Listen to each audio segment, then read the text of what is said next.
one of the things I really tried to do when I was putting my presentation together is really show how I've used our wearable data with Hockey Canada, and some of the discussions we've had with coaches, for better or for worse, regarding the information and how we've been able to implement and utilize and really action off that data. So I'm really excited to share some of this with you over the next 30 to 40 minutes and really kind of dive into what I do. And Cal mentioned it really briefly, but I think it's important to note that I kind of straddle two worlds.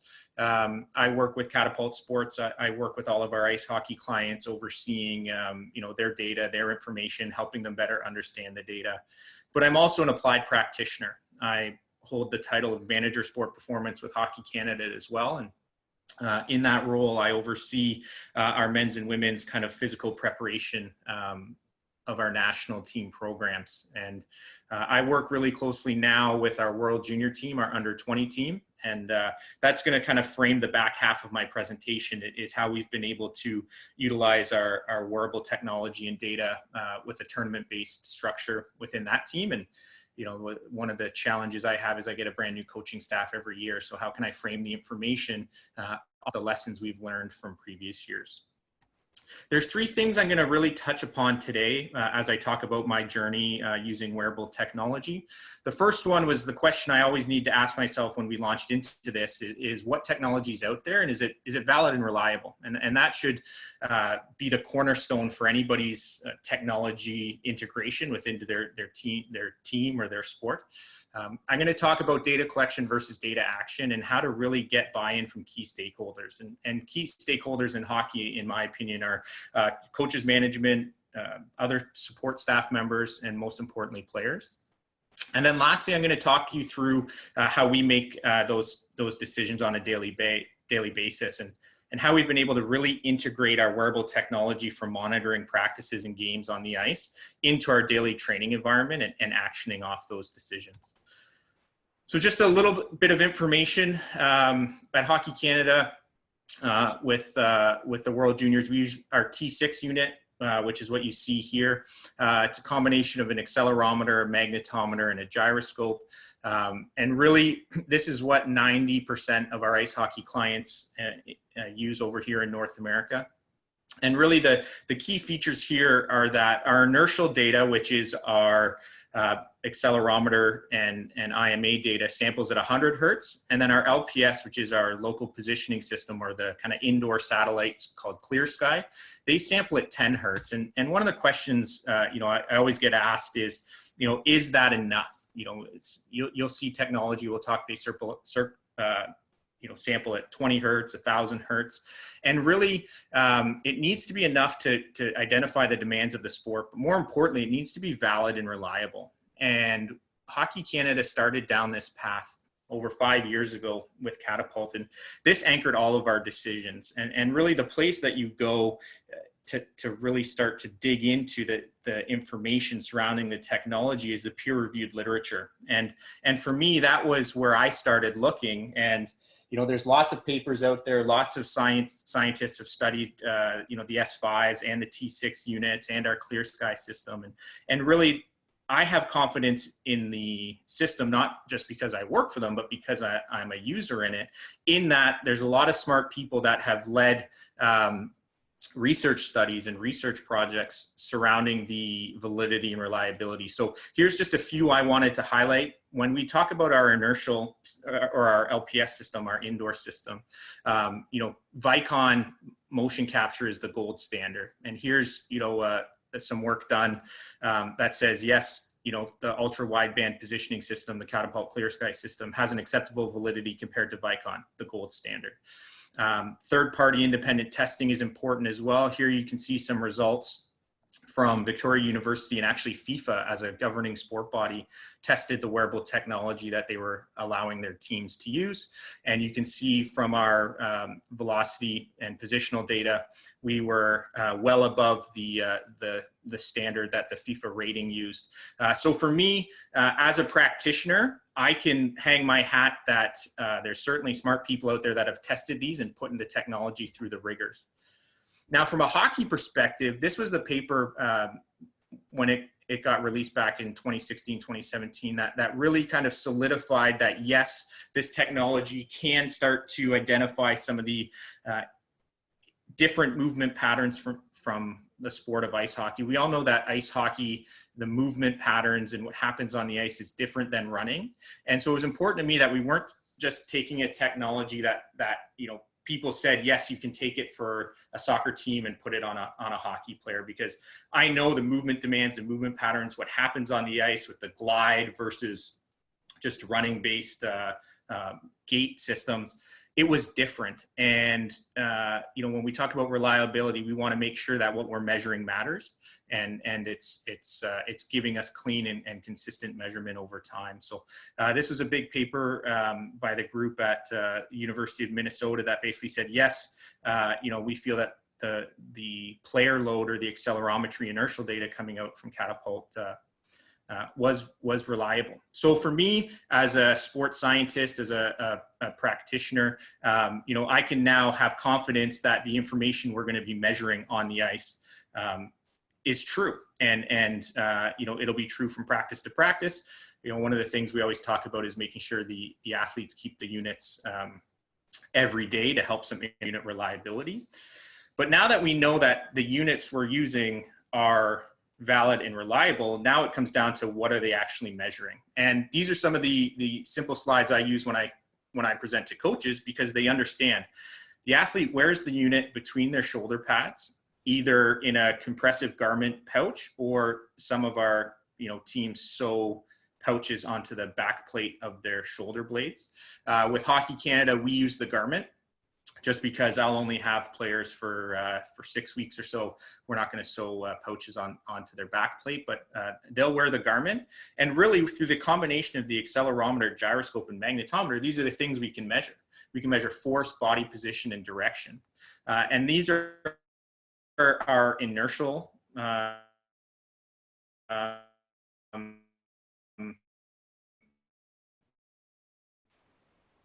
sensors that allow the hardwired install of essentially anchors or indoor satellites that can tell us positional data, velocity, accelerations, and decelerations.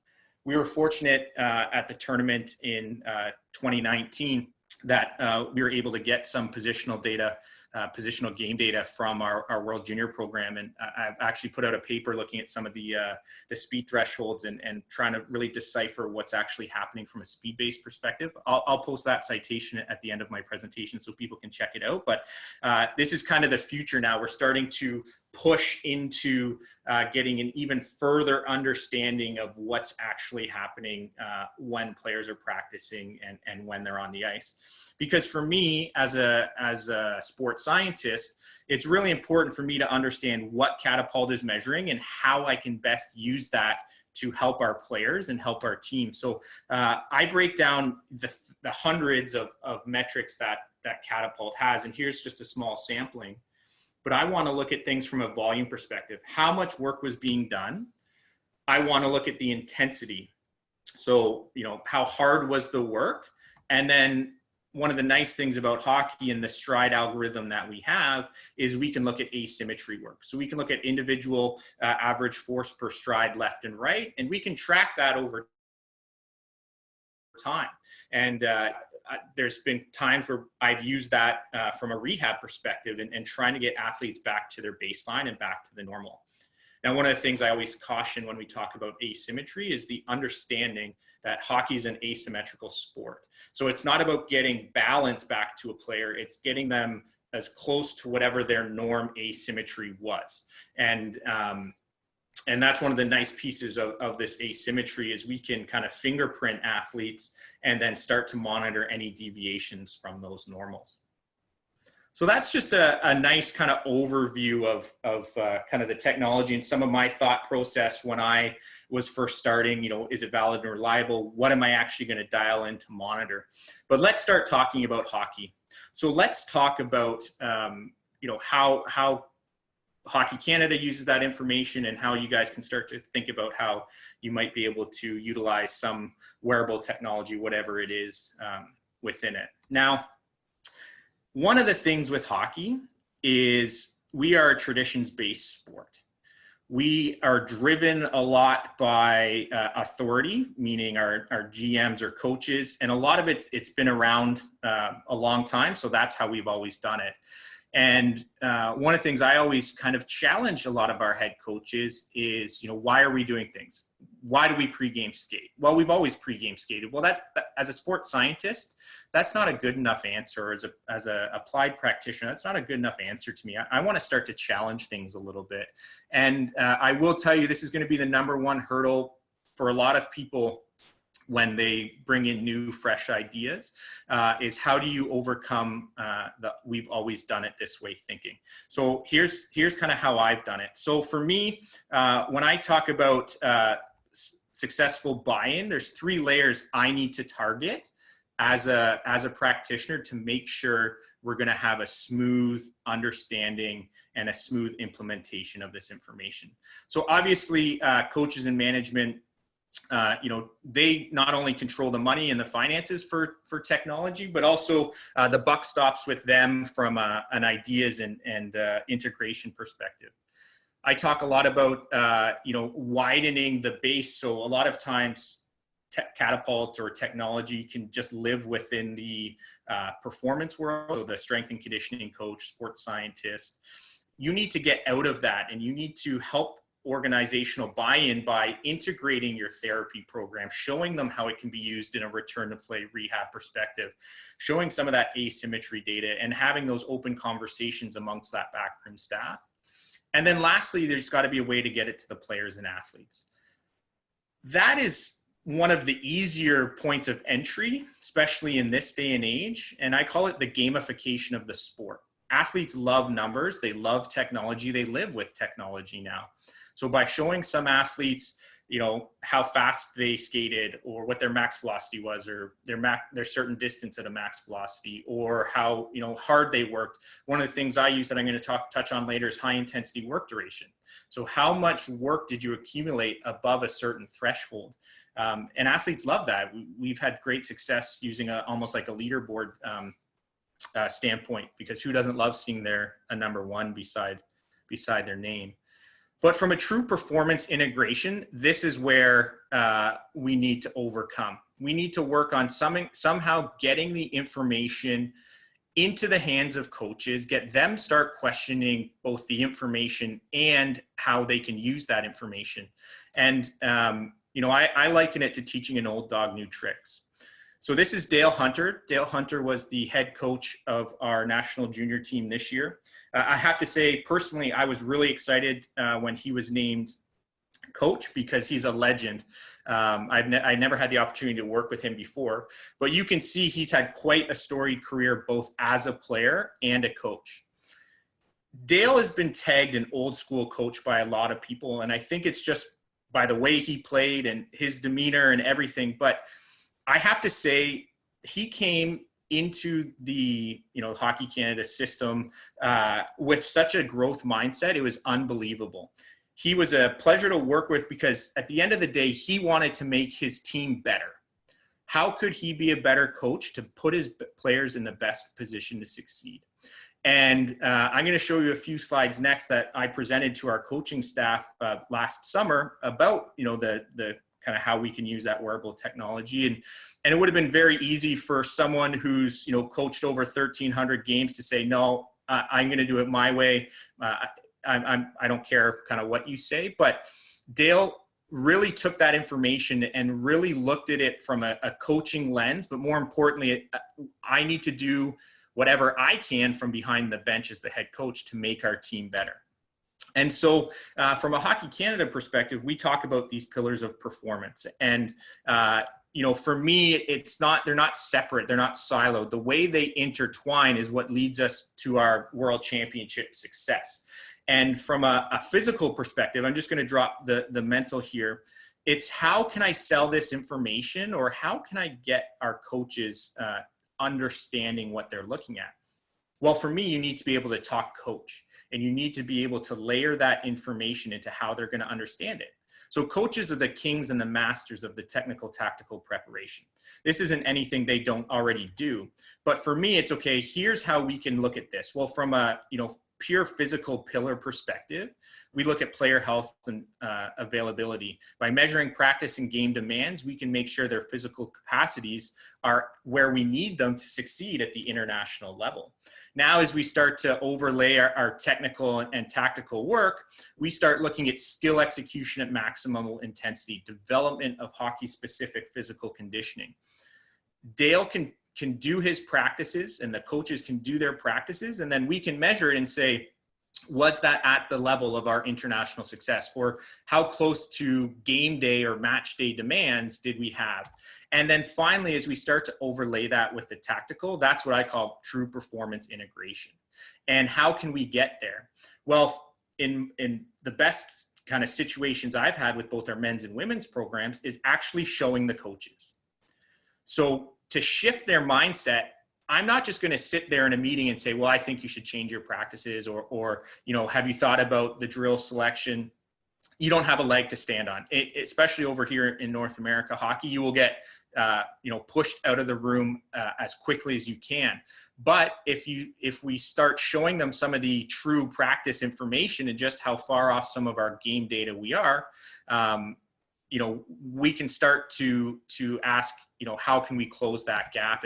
And this was the biggest breakthrough I've ever had with our men's and women's coaches, is I just showed them that our practice plans underexpose players to intensity. In this game, day and age, and in this game, everybody wants to play fast. Everybody wants intensity. Everybody wants to push the pace. And we know intensity is important, but actually showing the coaches this information was almost like a light bulb going off for them. And it's not them questioning, their 10, 15 plus years of coaching. What it is just saying, that's not the outcome I wanted. How can we be better? And so when I talk about our coaches, I talk about it, intensity matters. And I want to remove the thinking of volume. And that's where kind of hockey and we found ourselves stuck was, our coaches thought we needed to practice a lot to get our players ready. Some of our teams would do, a 2-hour practice in the morning and then come back late afternoon and do another hour to 75 minutes of practice every day during our pre-competition period or for the first 3 or 4 days. And I'm really just challenged our coaches to think less about volume and more about intensity. There's periods of time where we need to do a lot of work and you need to coach and you need to install that tech tac, but really, can we accomplish those tech tac goals at or near game intensity? And that's where, I've been able to have success with coaches shifting the mindset of focusing on that intensity. And one of the things I like to use, and you got to stroke the head coach's ego a little bit. I say, you are the coaching expert. You are the one who has, the years of coaching experience. I'm sure you could prepare a team if you had 3 60-minute practices versus, 3 80-minute practices. Is that 20 minutes a day actually going to make a difference? And they're like, well, I could do more video, or I could do that. You just got to stroke them and say, oh, you're the expert. I'm sure you could, we could just chop a little bit of practice time and add it there.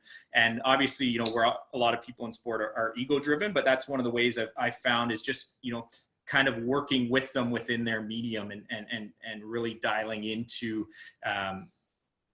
that kind of open sharing of the wearable data.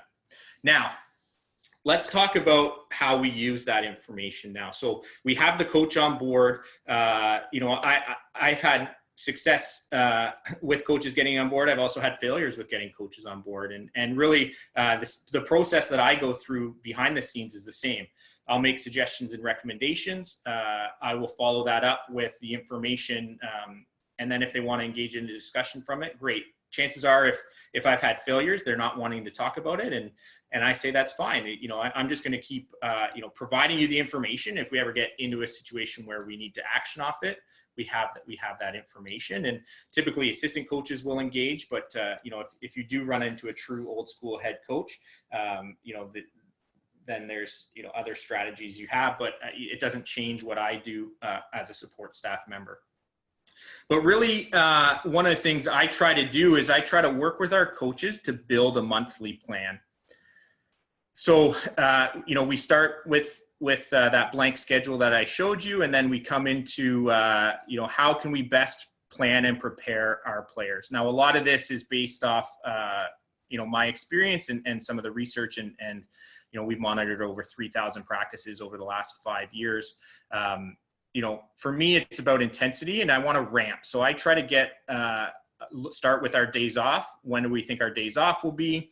Then we want to ramp into games. So you'll see here, for example, December 25th, we suggested a low volume, high intensity practice day before a game. We're not out there long, but I want to challenge our players to have, to be skating at or near game intensity for a brief period of time.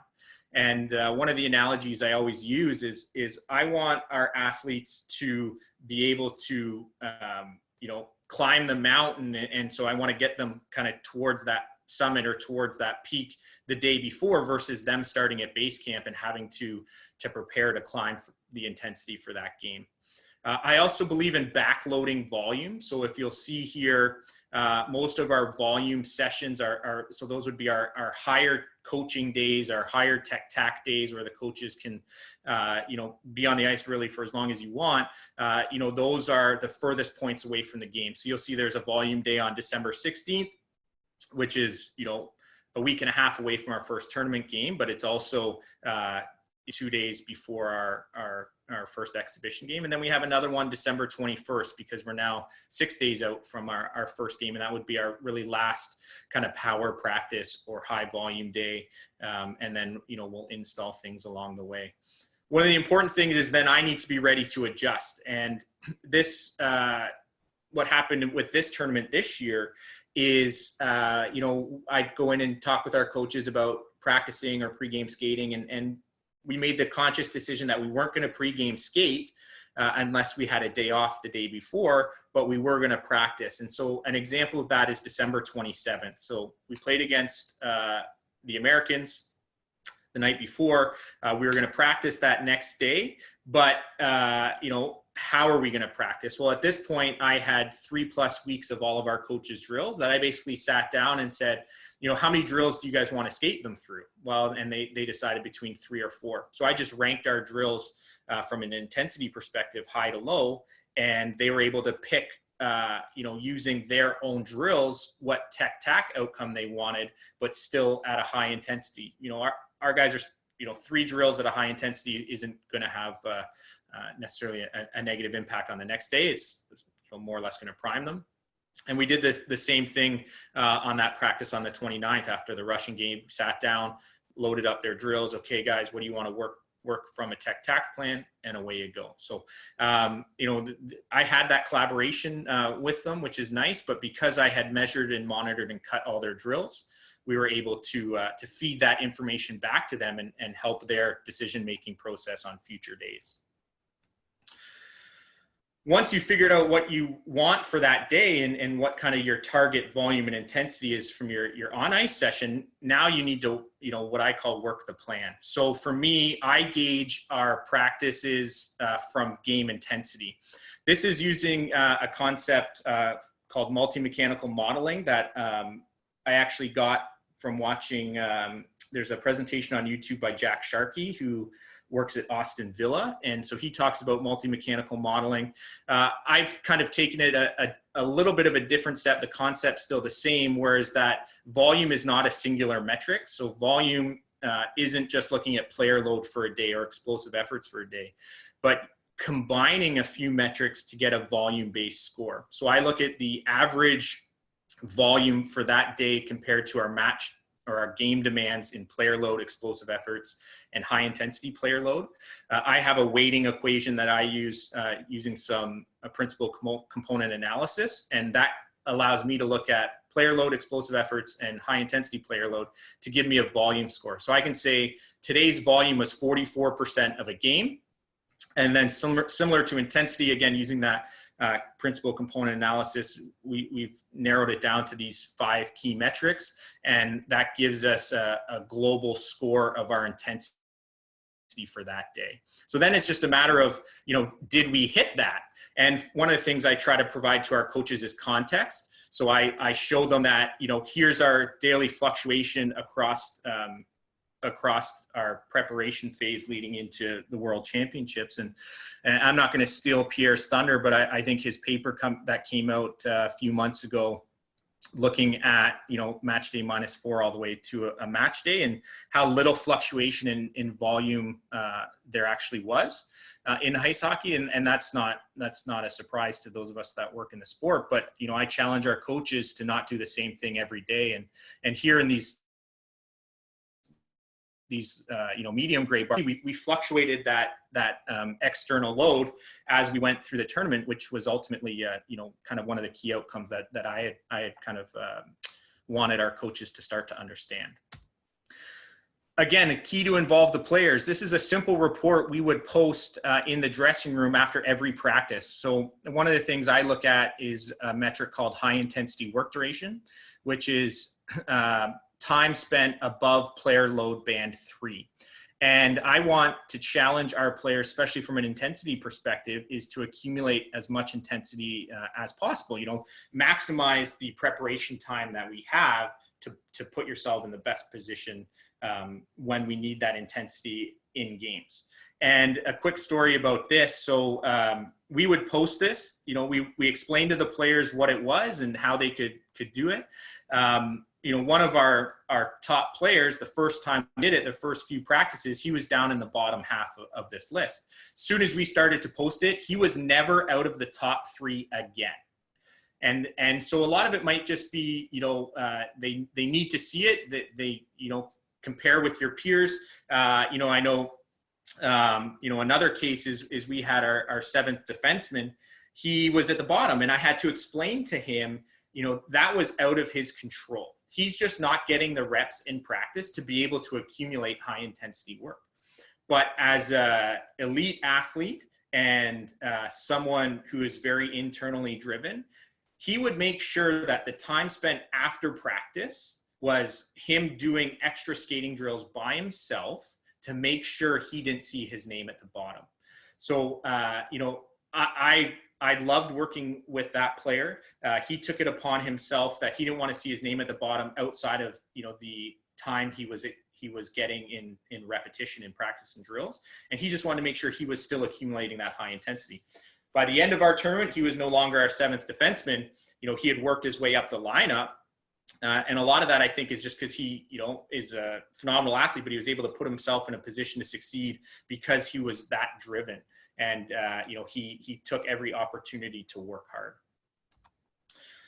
The last thing is, being able to interpret, analyze, and summarize the information that comes in. So here's one of the things that I use to look at how our individual players are tracking as a group. I like to use matrix. So this is a concept from a paper that I got by Tim Gabbett and colleagues titled The Athlete Monitoring Cycle, a practical guide to interpreting and applying training monitoring data. I would recommend anybody who's figuring out or trying to figure out how they're going to put all this information together to read that article. It essentially what you're looking at here is on an individual player basis, the change in, so it's a Z score, the change in external load on the X-axis and internal load change on the Y-axis. So as they start to get high into their external load, are we seeing a subsequent change in their internal load? And the internal load that I've used here is heart rate trim. One of the nice parts that we've seen over time is we've actually been able to flag some athletes, for a sickness or an early onset of kind of flu-like symptoms because their external load was dropping. So they were doing less work than normal, but they were seeing a higher internal load. So the internal cost of doing that work was going up. And so we've been able to kind of send some of our athletes to our doctor or our medical team. And really we've used this to guide our both our return to play and our scratched or lower volume players because we want them to stay with the cloud. I really try not to see outliers on here.